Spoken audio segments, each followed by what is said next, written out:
My next guest is coming off a huge one over Bartosz Fabinski back at UFC Vegas 24 on Saturday, getting that first round submission victory. It is Gerald Meerscahert back here on the program. Gerald, how's it going, man? I'm doing great, James. How you doing? I am doing well, but not as good as you, though. 50K richer. Could that fight have gone any better, in your opinion? I mean, not much better. I got 3 checks. I got the win. I broke a record. Came out relatively unscathed, and I get to be a dad real soon. So it's pretty much picture perfect. Yeah. Did you know that about the record? I wasn't aware of that you had the most submissions. I knew that I was tied last time. Our buddy Aaron told me my fight when I fought Duran win, and what was it, last March or something, in like 2020. That's when I tied the record. So I knew the next submission I got would break it. Very cool. Anything at all surprise you about him? I mean, it was a quick fight, so I imagine he didn't really have a chance to show you anything he could have done. No, not really. I mean, he came out swinging, which I wasn't super surprised by, but I was surprised at how eager he was to kind of strike and throw hands a little bit before he went back to what he does best. I think once he felt like the pressure I was keeping in the head position and how stubborn I was being and not letting him get to a dominant position in the clinch, he said, all right, forget it. I got to go back to what I know, and he had to shoot. Did you expect the fight to end that quickly? I mean, I knew if I got a hold of his neck, it was going to be over real fast. Especially just stylistically, he drives in like that and kind of leaves his head and his neck up. And he's not like a huge guy at 85. And like once I clinched up with him, and I felt how much stronger I was like, yeah, as soon as I get your neck, it's going to be a wrap. We saw the emotion on your face after getting that win. I mean, it was an impressive victory. I don't blame you for, just kind of letting all that out. What's going through your head at that time? Is it the 2 losses? Is it, you're going to be a dad soon? Is it the fact that you're probably thinking in your head, hey, I'm getting some bonus money? What's going through your head at that moment? Just relief. Okay, yeah, Absolute unbridled relief. Like, okay, I should still have my job. Everything will be all right. I got some money in the bank to help with the kid. Like, it was, the happiness, elation, all those things, but honestly, mostly relief. Okay, there you go. So then you find out you get the 50K. What are you going to be doing with the money? I know, obviously, you're going to be a dad, so that's going to be a lot of diapers you can buy, obviously. But what do you plan on doing with the money? Have you thought about that yet? No, I'm just being smart. You know what I mean? You always try to build up your war chest and invest for the future, and now my son's future, and just making sure that especially for fighters, generally speaking, maybe not the most money you make, but the biggest quantities generally in the shortest amount of time come when you're fighting. So you got to kind of stack your chips and plan for the future, whether it's investing in, the stock market or in real estate or whatever you want to do. You got to put it where you can make it count so that you don't have to worry about it, after the fact, especially in MMA. As of now, we don't make money across the board like some other big sports do. So especially, for me, where I'm doing pretty well for myself. I'm not a millionaire yet, but I'm doing well for myself. But I still got to take the time to make sure I'm smart where I put all my assets to make sure that they'll compound and build on themselves, so that when I am done fighting, I can pursue the different things I want to pursue and be comfortable. You sort of talked about it there post-fight. Obviously, fatherhood's the main focus right now. I imagine, if I'm guessing, maybe the fall is when you're looking to get back. Would that be enough time off, or are you looking even later than that? Yeah, the fall would be fine. I mean, really, it's, I said 6 months, just kind of throwing out a number there because it's a little bit longer, and then I just want to make sure that I get time to acclimate to having a kid and get the routine down and, figuring out my training schedule. Like my practices are probably going to be generally the same time. Might have to move around a few things, but just getting in a routine and a schedule where, my wife and I can kind of, because it's a team sport, we got to be able to work with each other and make sure we can do what's best for the kids. So as long as I can get that all figured out, which not a huge deal, but, just an adjustment like anything else. And then once I got my ducks in a row with that, I can get back to serious training and have my mind at ease and everything taken care of. And I imagine next opponent, 6 months, the division could look a lot different, right? 6 months from now. So you just sort of just wait to see how it looks then, or is there anyone you have in your mind as far as the next opponent? No, I don't have anyone in mind for my next opponent. You know what I mean? The whole fatherhood thing and like the getting the record for most submissions and really mostly making sure I got the win so I can keep my job kind of preoccupied my mind. Yeah. It wasn't so much like, oh, let's plan our road to the title off this one victory. It's like I'm coming off a kind of a slide here, so I just got to get back in the win column and just rack up wins. So I can't really be too picky on who exactly they give me, but just getting that out of the way first was priority number one. Before we get into UFC 261, obviously your buddy Ben Askren fought the same night you did. I imagine you got to watch it, right? Which just with the timing of your fight, did you get to watch the fight live? Yeah, I did get to watch it. Your thoughts, because here's my take on it. Look, I don't think Ben was going to come back and win, but I've seen referees let fights go a little bit longer than that. What was your thought just watching the fight and how it sort of transpired? Because obviously, for people who didn't see it, I'm sure most people did, but obviously Askren got knocked down, he got back up, and then the ref called off the fight. Yeah, I mean, obviously, he took a hard shot. It didn't look good for sure, but he popped back up and he tried to walk towards him right away. And, I thought he demonstrated that he was fine. I don't know how much experience the ref had, and it's not necessarily for me to say because I've never ref before. You know what I mean? I've been around the fight game for a while. I boxed a little bit myself. So, I've been in there a little bit, but, he didn't do the traditional, like, grab the gloves, put them on the shirt, like, give resistance, do the normal stuff. He kind of was just waiting. He asked if you were okay. Ben said he was okay, and then Ben tried to go forward again, and he said, oh, well, it looked like he stumbled. It's like, well, Ben doesn't move like everybody else moves. He also had hip surgery, so, like, yeah, maybe it looked kind of awkward when he walked forward, but that's part of your job as a referee to recognize the fighters that you're working with, especially when it's the main event. And guys that have a story past, like, it's not that hard to find out, what's going on. So, again, I wasn't in there. Maybe he saw something that we all didn't. I thought they could have let it keep going. And, I think if they did let it keep going, once you knock someone down like that and see that they're still in your face, I think that could have mentally played a big toll on Jake, because he would have probably came back and fired a couple more hard rights. But if, those don't work, then it's kind of like, all right, what do I got to do to put this guy away? And I think the fight turns out differently, but it's all what it could have, should have. Now it is what it is. What do you think of the people calling fight fixing? Because if you watch the replay, you can see Ben's legs give out. Like, he was definitely hit. And I don't think either that or Ben deserves an Oscar, because, I mean, if he was trying to fix that fight, like, that's pretty good. Like, making your legs go like that, I think it's ridiculous. But anyways, just your thoughts on that. Ben's too much of a competitor, first of all, to, like, participate in any shenanigans like that. And second of all, he's not that good of an actor. So I know for a fact that he couldn't have pulled that off. Yeah. So, you know what I mean? He went out, he came out of retirement, he tried something, he thought it was fun, that was a challenge. It didn't go his way. Yeah. You know what I mean? We move on. Yeah, for sure. And just last thing, have you talked to Ben since the fight, or have you sort of left him? Because I know he just did the one interview, I think, yesterday with Ariel. So. Yeah, I haven't said much. I mean, selfishly, I've been preoccupied with all my own stuff going on, really. So I think I sent him a funny, like, meme or something today. But just to, like, that's the type of friendship you guys have. Yeah, that's good. Yeah, no, like, but we're, that's, I look up to Ben a lot. He's been a mentor to me in very many ways. So I wish him nothing but the best. And we're going to talk. He's going to be okay. The only thing out of that whole situation I really didn't like is, like, all the people in Jake's corner talking all that smack, and the one boxer they had, like, trying to disrespect everybody.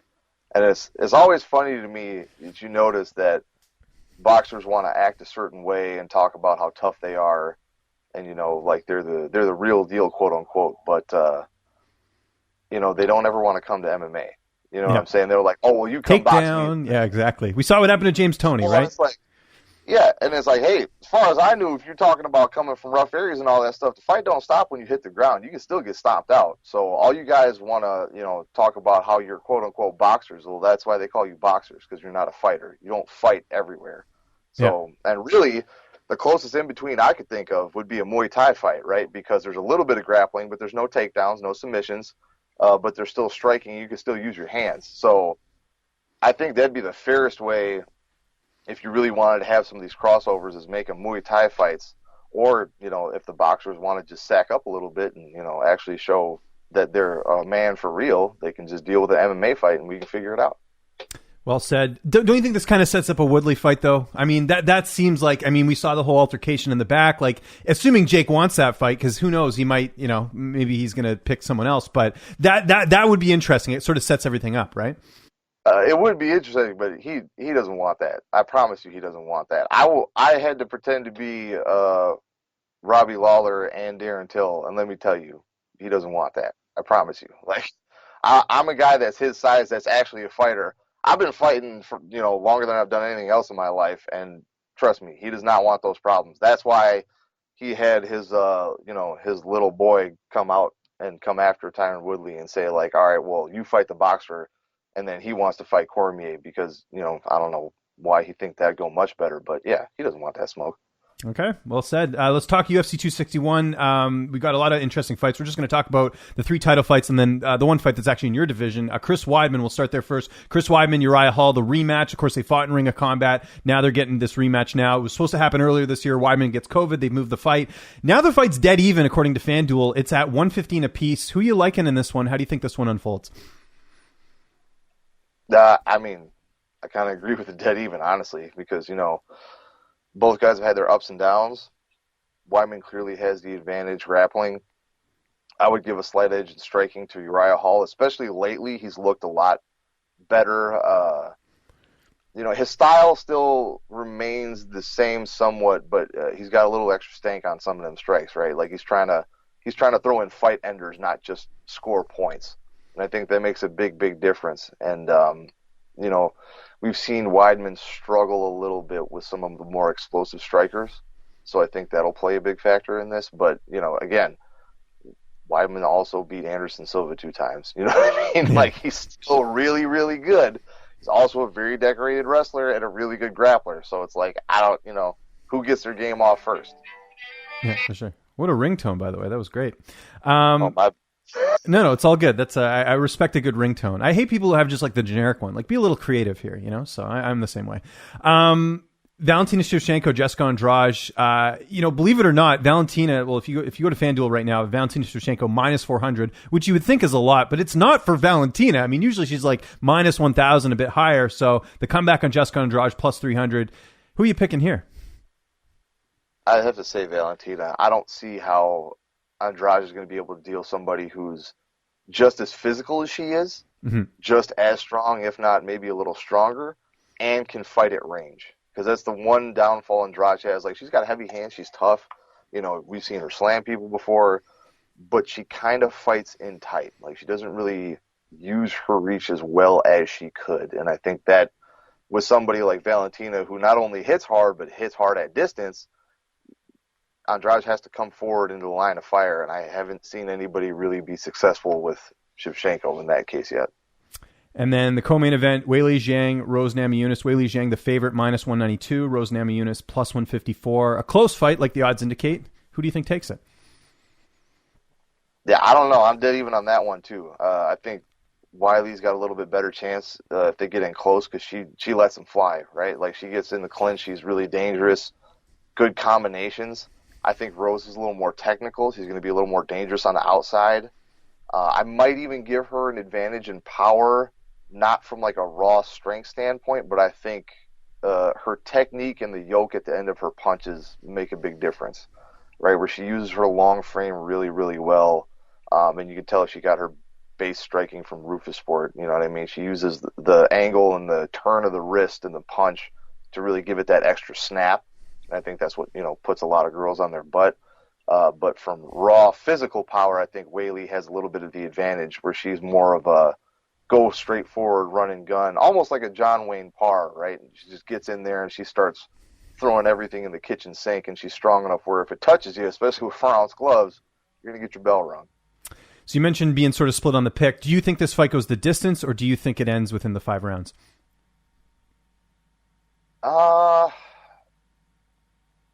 It's kind of hard to say because I know like Weili and Joanna went the distance.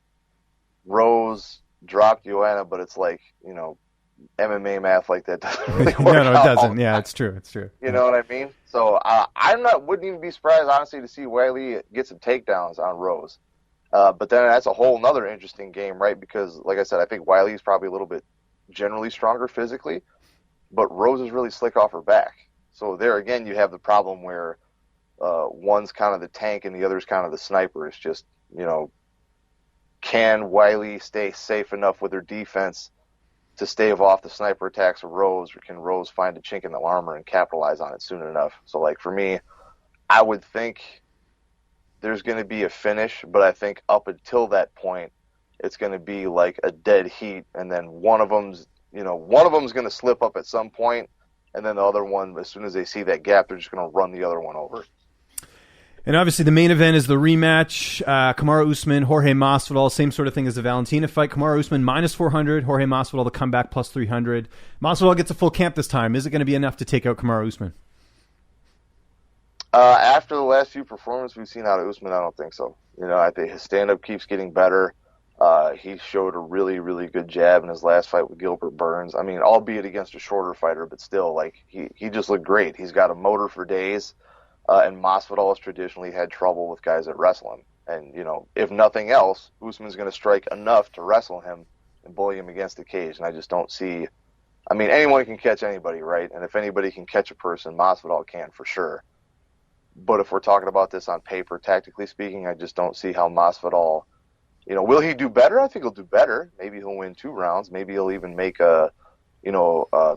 win 2 rounds and make it kind of a toss-up in a third, but I don't know how he wins more than 2 rounds against Kamaru Usman right now. Well said. Before we go, when's the due date? Do you have a due date yet? When is it? Do you guys know when you're expecting? It's supposed to be any day. Yeah, right? So we're working with May 3rd. It'll happen. We got an induction date of May 3rd for sure. If it doesn't happen by then, it's pretty much on his watch now. Whenever he wants to pop out, he's going to come when he's going to come. But if not, at least by, so another 2 weeks here, for sure I'll be a dad. Have you picked out a name yet? I can't remember if I asked you that last time. Yeah, we're going to name him Bronx. Oh, cool. Nice. Okay. That's good. A little bit of, little edge, so that's good. Of course, it makes sense. His dad's a fighter, right? So knows not to mess with anyone. Yeah, he's got it. Cool. Gerald, tough name. Thanks so much for doing this, man. Really appreciate it. Anyone you want to thank, any sponsors, any social media, I'll give you the last word. Yeah, big shout out to Combat Corner, always having all my gear. Sucker Punch, my management company, they've been nothing but great since I've been with them. All my teammates, everybody at Rufus Sport, couldn't have done it without you guys.